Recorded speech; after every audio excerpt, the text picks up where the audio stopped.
La France va augmenter à 100% le nombre de visas délivrés aux Algériens.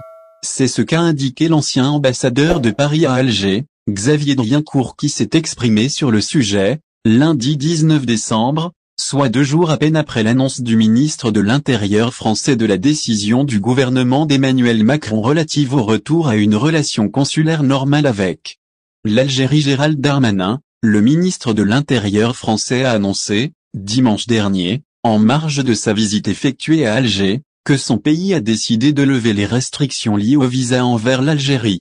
Depuis lundi dernier, nous avons repris, et nous l'avons décidé de le faire ensemble, une relation consulaire normale, celle qui existait avant la pandémie de Covid-19, notamment la relation sur les visas et l'échange entre nos populations, et ce, à la hauteur de la relation amicale extrêmement forte et spécifique entre la France et l'Algérie, a-t-il ainsi déclaré.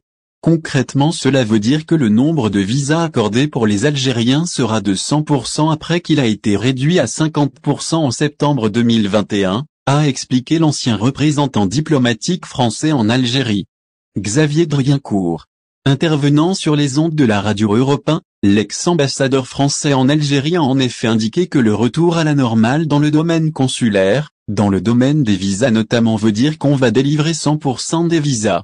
On les avait réduits de 50%. Est-ce que l'Algérie va délivrer 100% des laissez-passer consulaires? Est-ce que ça veut dire que du côté algérien comme du côté marocain on va délivrer 100% des laissez-passer consulaires? S'est-il cependant interrogé. L'ex-ambassadeur de la France en Algérie ne semble pas convaincu en fait par la décision du gouvernement de son pays. J'ai lu comme vous la déclaration du ministre de l'Intérieur qui annonçait un retour à la normale des relations consulaires. Je m'interroge sur cette formule. Qu'est-ce qu'un retour à la normale, s'est-il demandé. Xavier Driencourt relève même une espèce de coïncidence dans le temps. Pour lui, le gouvernement français a profité du déroulement de la Coupe du monde du football pour annoncer la normalisation des relations consulaires avec la Tunisie, il y a quelques semaines, avec le Maroc jeudi dernier puis l'Algérie dimanche 18 décembre, pour que ce sujet passe un peu inaperçu.